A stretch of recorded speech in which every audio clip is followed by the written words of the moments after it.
Hello. This is Akia Garnett, your host for the Akia Garnett Show. And am I excited about this week's edition? I'm excited because I'm going to be spending time with Johanna Mateo and Toni Tantlinger, and they are co-founders for Move the World Productions. They're doing some amazing things, some really thought-provoking things around production and filmography, and putting some things on screen and on film that are encouraging people to think at a much deeper level around topics that we may be familiar with, but really just may toss off and take for granted. I am excited to talk to them because they are also pretty young and savvy women who seem to know what they want, are excited about business, in partnership together and making it work. And so we're going to cover a broad stroke of what they've got going on right now, what we can expect in the future, and what projects they've worked on that we may already be familiar with. Hello there, Johanna and Toni. How are you doing? Hi, good. We're great. How are you? Awesome. Thank you so much for joining us on the Akia Garnett Show.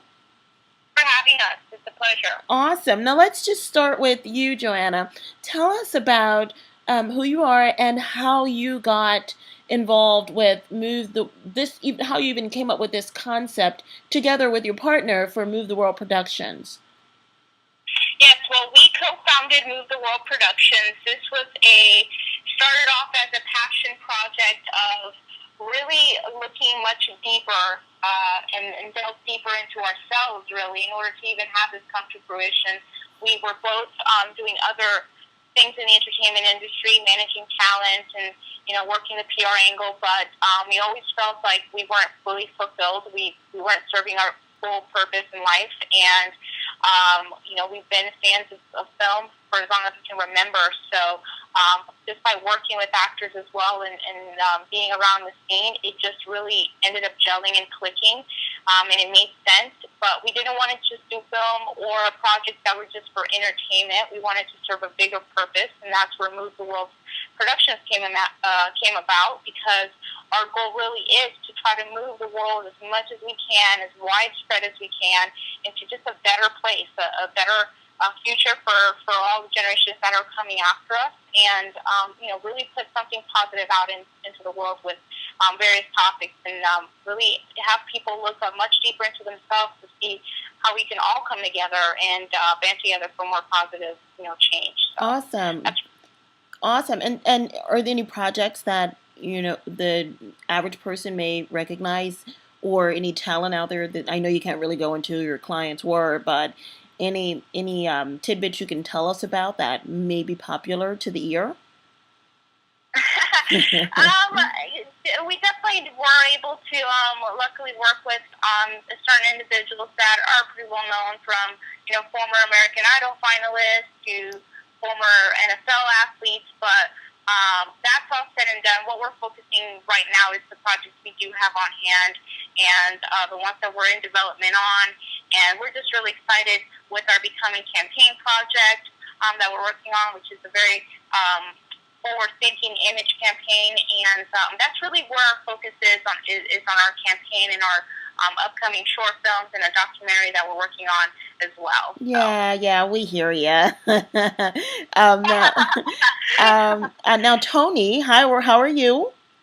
I'm good. Great, awesome. Thank you for being on the Akia Garnett Show. Yes, thank you for having us. Awesome. Now help us understand your contribution. I know you're also a co-founder. How'd that come about for you? Yes. Well, I worked in the industry just as Johanna did for a long time, and managed some of the clients with her.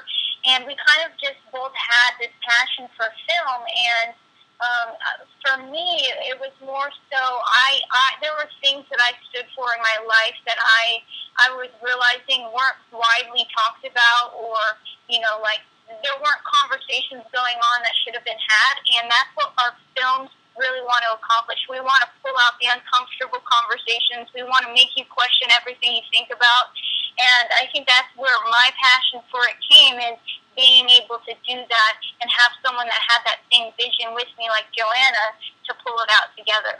Oh, that's awesome. And you guys have said the word passion more than a few times, I think. I am, of course, a person who likes to see people work and live and thrive within their passion. When you said earlier that you just didn't feel as if you were working in your passion while you were doing some other industry work outside of the things that you're doing with your own network or your own organization, what exactly did that mean for you? Well, a lot of times, we as individuals tend to go where the path is easy, where it's work that makes sense at the time, that doesn't make us really, do more than we're capable of. A lot of times, in any industry, we get just stuck in a content point, and we think that that's good enough, and that we'll be okay the rest of our lives doing that work. And while some people are okay with that, we felt that we had a bigger need to serve, and we felt that this was just the best arena to do that. And it's something that we can do, and we can do very well, and we can reach a large audience. And it just felt right, and we've been working hard ever since, and we're just really excited to start getting projects and promo pieces and some PSAs out there that are really going to make people think a lot about just everyday things. And so we just feel like this is just a perfect point in our lives, and it's the perfect industry specific type of sector with TV and film to do this. So That's really great. what we're talking about. That's great. And I have this question for you, Toni, because when you think about working in your passion, it's something Johanna just said that's very critical. When she said the easy path or the path most traveled, I guess it's what comes easily for most of us, doesn't provide too much struggle, not too much resistance. How do you know when you are working in your passion? How does that feel? Oh man, I don't know. That's a tough question. I think it's not something that I can really describe to someone.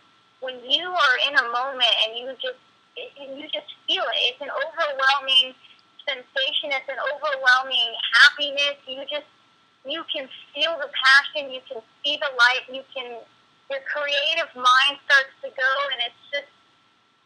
That's a tough question. Yeah, no, but you just answered that, and you just answered it. You just answered it, and that's because you're a creative. It was once you got going on that, and you said that light, you can feel it. That's exactly what it feels like to me. It's kind of hard to categorize the whole concept of passion and knowing when you're working in it, but I think most people would agree that it feels good, and it doesn't feel as if it's something that you've got to work super hard at mentally and psychologically. Although it can be challenging, it should be free flowing. And Absolutely. yeah, and so I would definitely, love to see the person who can actually describe to a T passion and have everybody agree with it. I thought I'd throw that question at you, Toni. So thank you for being brave enough to answer it. Now tell me what are some, and tell me what are some priorities for you all in the work that you're doing with your company. Well, that's another good question. Priority wise, we have very set visions and goals that we want to accomplish, and it's going to take that phrase, it takes a village to raise.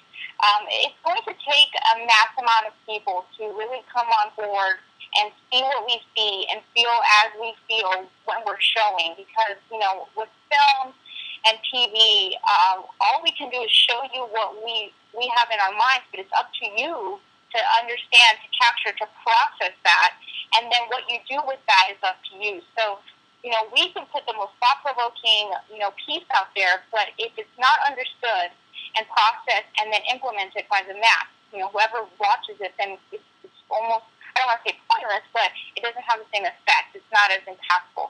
So Okay. our priority is definitely not only to make an important and thought-provoking piece, but it's to make sure, as much as we can, to educate and have people understand what we mean by and why we chose it and why we should do something about it. So Yeah. that's one of our for sure. And from past conversations that I've had with you all, I know that your actual topics that you can focus on your films are pretty broad. I mean, you can run the entire gamut. Are there certain topics, however, that you feel strongly about, that you like to educate the public about, that you like to take time to develop a storyline around? Help us understand how you actually choose the projects that you work on. I think it's a little different process for both Johanna and I because we come from different paths. We have different life stories. We've experienced different things. I know for me, something that's very dear to my heart is autism. My brother's autistic, and I would love to put out something to raise awareness for autism. I think that would be something that I would love to do, and those are the kind of things that we do. We just come together. We have passions for something, and we say, you know what, this would make a good topic to make people think about, you know, this specific subject a little bit more. So how can we make it impactful? How can we do that? Mm-hmm. And how many projects can you all take on a year, or how long does it take to? I know, given a budget or given a timeline, etc. But what does your year look like in terms of projects that you work on and things that you can put out? Right. Well, we're right because we're in the beginning stages of really developing and shooting all of our different projects. Luckily, we're able to plan and prioritize a lot better than make it chaotic. So we segment into quarterly goals. So every quarter we have a certain amount of shooting and developing and producing that we want to get done, and it's usually about 2 a quarter at the moment. I'm sure that can increase in a year or 2. Hopefully, it will, because that's the goal. You want to stay busy doing what you love. But right now, we're at 2 a quarter, and it's working out great because we're able to really delve into topics like she mentioned that are impactful and that really make people think. One of the projects we have, and we really haven't talked about this much anywhere publicly, so you'll get a little tidbit there. But one of the projects we're developing is, bullying is still a very large topic. It's a hot topic. It will be for a while because people, unfortunately, especially young people, are dying every day because of it. Yeah. And the thing that we're going to tackle is that topic, but in a different light. Most people, when they think of bullying, they automatically think of the victim. Well, we're going to attack it from the aggressor point, the other side. Sure. And try to a little bit more onto why that person does what they do. What are they experiencing that makes them? No one grows up or is taught or is brought up born a bully. It's something that is more internal. Yeah. And so it's going to be something great because it's going to show a different side, and that's what we try to do every time we tackle a topic. It's not what everyone else is thinking about or doing. It's how can we, show something different, show a different side to this topic, and help you maybe understand a little bit more. Maybe by doing that, we can, help decrease that rate of, suicide by bullying. So that's well, I'm glad you said that, because one of the tactics, I mean, I have children. I've got 2 in college, and I've got 1 in junior high school. He'll be in high school next year.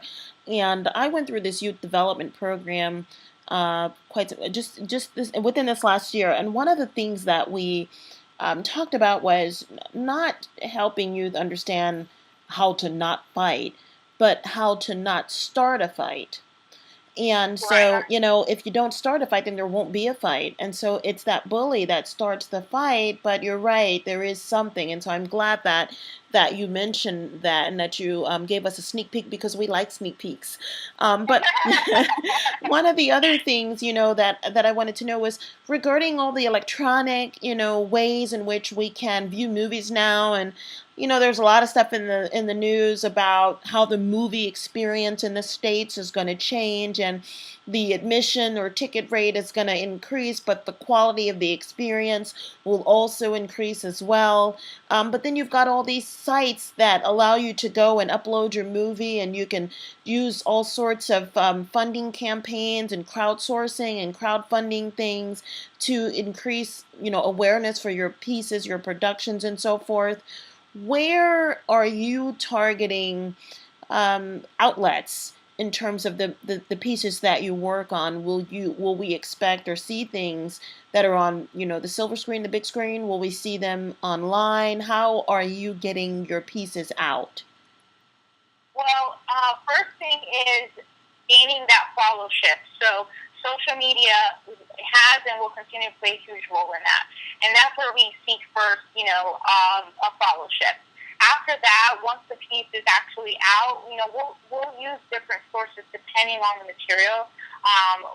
We're currently developing a PSA piece, so that one's going to probably go straight to YouTube and Vimeo, and just have people see the work there for free, no questions asked.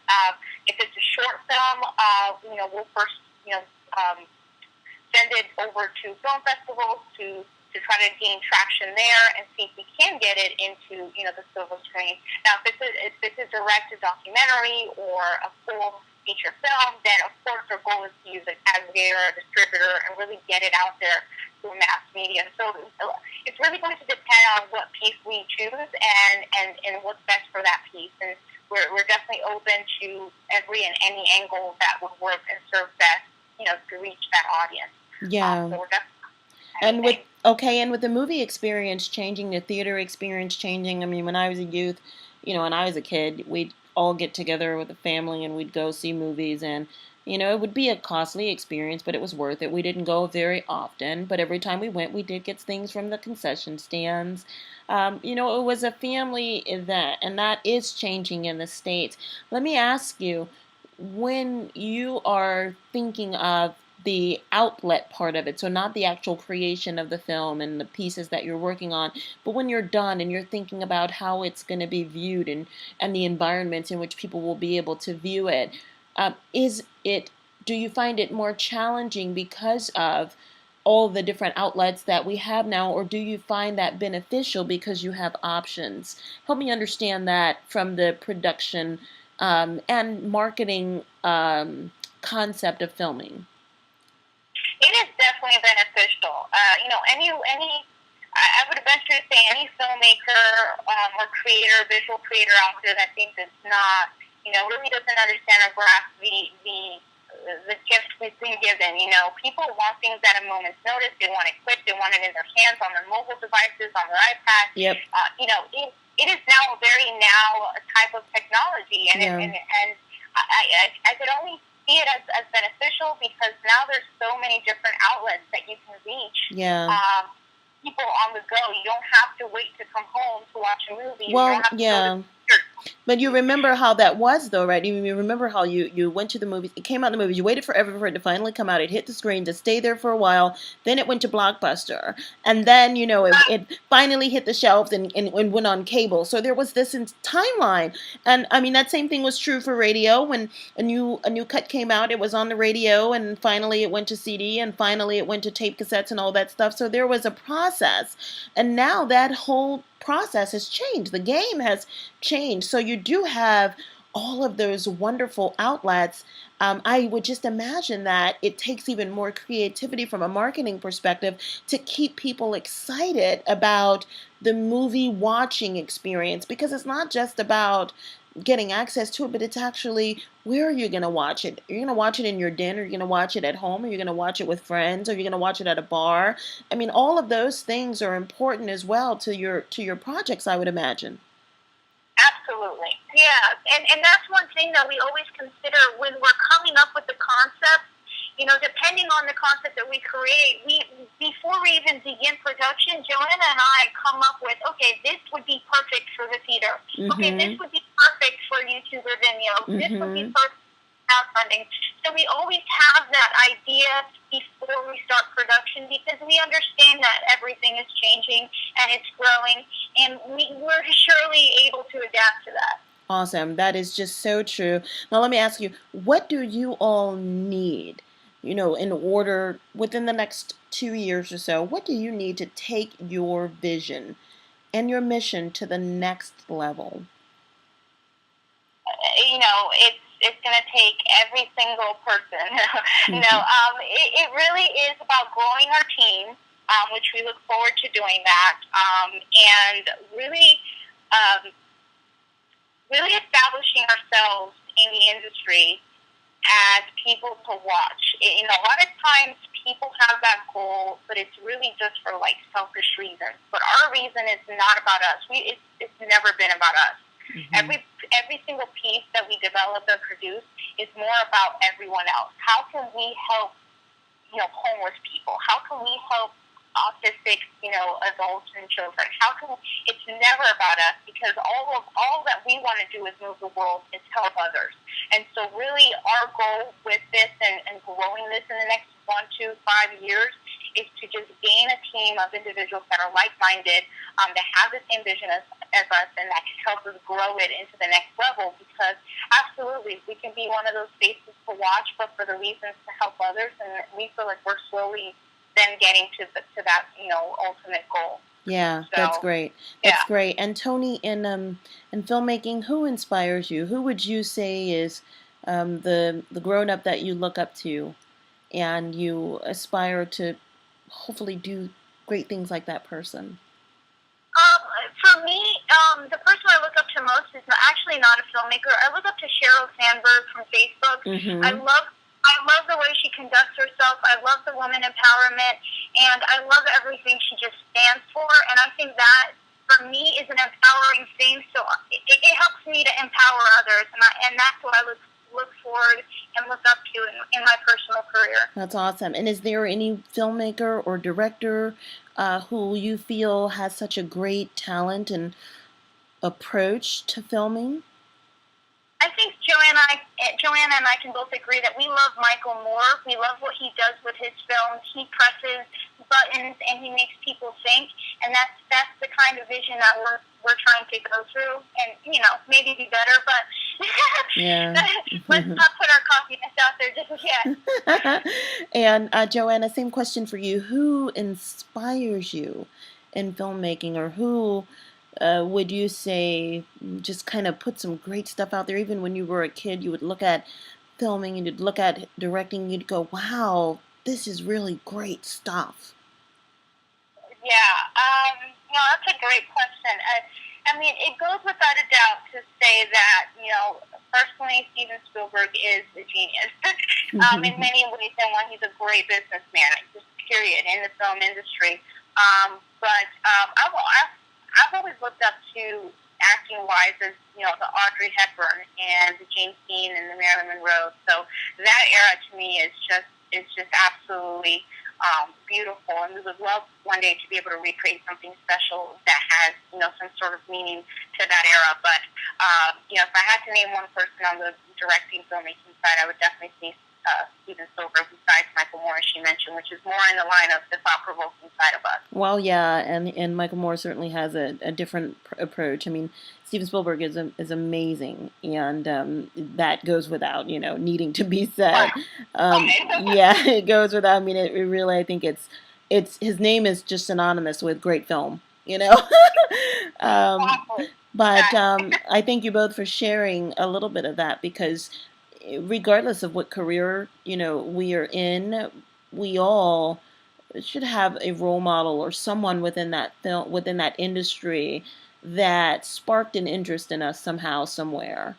And I think even Oprah Winfrey would talk about who inspired her, who inspires her. Spike Lee would talk about who inspires him. Steven Spielberg himself would talk about who inspired him when he was a little boy. So I think that there's room for each of us to be inspired and to want to walk in the shoes of the greats who paved the way for us in our own industries. So thank you so much for sharing that with me. Tell us how we can get in touch with you, and what we might see in terms of a date or rollout for your next piece, perhaps? Yes, feel free to get in touch with us through our website, which is movetheworldpro.com. We're going to be relaunching the site, so there will be tons of content and just ways to stay in touch and be engaging through there. But we're on the social media channels, which is, you know, Facebook and Twitter. Feel free to reach out to us through there as well, which is MTW Productions LLC on the Facebook side, and Move the World Pro on the Twitter side. And really, the next piece, right now we have 2 short films that we're in development, and we're getting ready to produce, so they will both be out beginning of January 2015. And the PSA that we're working on as well is really, really, we believe, a game changer in the PSA side as far as pieces that need to be talked about. So look out for that one early next year as well. So really, that's what we've got currently circulating in our world, and that we hope that we can be able to share it with you, and be able to band together and make an impact. So just look out for our work, and feel free to reach out to us. Awesome. Thank you so much for spending your time with us today on the Akia Garnett Show. You all pay attention to these two amazing, amazing young women, Johanna Mateo and Toni Tantlinger. And they are doing amazing things. You can find out more about how to get in touch with them on akiagarnett.com. Again, thank you so much for being on the show with me this week. Find out about Tuesday branding and what guests we have lined up coming up within the next week and a month as well on the website akiagarnett.com. Thank you so much, and we'll see you soon.